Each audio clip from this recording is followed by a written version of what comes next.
The next kind of problem we're going to tackle together falls into the category of what we call a work problem. In these kinds of problems, it will generally be the case that we have two or more people working together to carry out a particular task.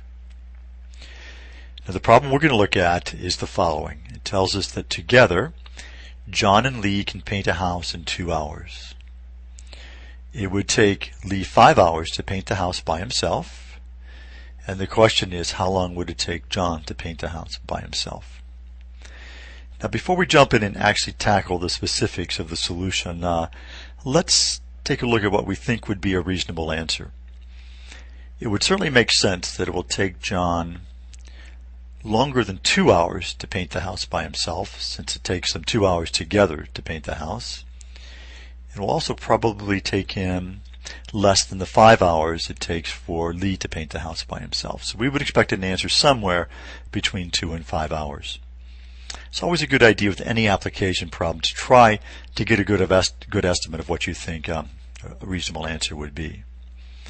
Now, what we're going to do next is to organize the information to what's known and unknown. And from the problem we can see that I've listed here that John and Lee can paint the house together in 2 hours. Lee can paint the house alone in 5 hours. And what we don't know is how long it takes for John to paint the house alone. Now, the couple other pieces of information, they're not stated specifically in the problem, but which we need to understand to work this kind of problem, is that any time that you have an entire job being done, we're going to represent that using the number 1. So in this case, painting the whole house will be represented using 1. And the second thing that we need to keep in mind is that the rate at which someone works is equal to the amount of work that they do divided by how long it takes them to do the job. In other words, the part of the job that they can do per unit of time. In this case, it would be how much of the house somebody can paint per hour. Now, if the units in the problem were given to us in minutes, then it would be how much of the job someone can do per minute. So let's next organize the information into a chart, define a variable, and set up the equation.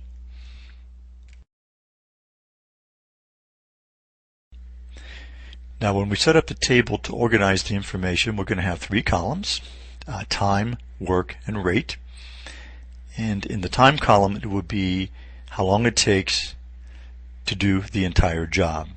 So from the problem, we're told that it takes Lee 5 hours to do the job alone, which would be painting the house by himself. And together we're told it takes them 2 hours to paint the entire house. So we enter the 5 and 2 in those blocks under time. And what we don't know is how long it takes John to paint the entire house alone. So we're going to let that be T. And you'll see that I've defined that using a sentence below the chart. Now, moving to the work column, remember that the entire job being done, or in this case the entire house being painted, would be represented by the number 1. So we put a 1 in each position there in the work column. And the rate, remember, is equal to the amount of work divided by time. So the rate at which John works then will be equal to 1 divided by T. The rate at which Lee works will be 1 divided by 5. And the rate of their working together then will be 1 divided by 2. Now let's be sure we understand exactly what these rates mean. So in Lee's case, for example, the 1/5 means that he can do 1/5 of the job, or paint 1/5 of the house in 1 hour. So again, rate represents the amount of the job that can be done per unit of time.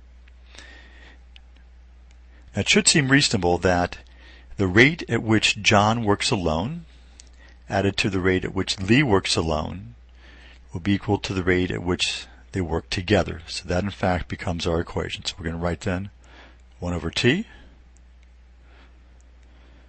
plus 1 over 5 is equal to 1 over 2. So next what we'll do is solve the equation.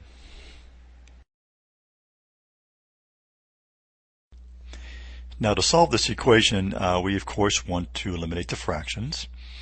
And so we can tell by inspection that the lowest common denominator of all fractions will be 10t. So what we'll do is multiply each term in the equation by 10t.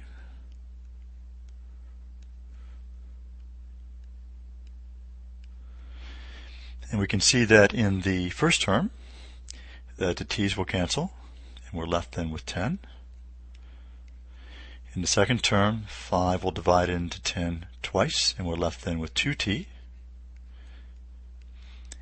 And on the right-hand side, 2 will divide into 10 5 times, and we're left then with 5t. And if we subtract 2t from each side, we end up with 10 being equal to 3t. And dividing each side by 3 will end up with t being equal to 10 divided by 3. Now in this case, we don't want to leave it in that form, but we want to change it to a mixed number, which will be 3 1/3. Now that does seem to fit with the estimate that we had at the beginning of the problem, where we said we thought it would take John somewhere between 2 and 5 hours to paint the house alone. So our answer is reasonable. And the final thing we'll do is to simply express this using a sentence. So we state then it will take John 3 1/3 hours to paint the house alone. Now maybe you've had the same thought I've had as we've done this problem. Either this house is very small or these guys are really, really good. So the final question is, would you hire these guys?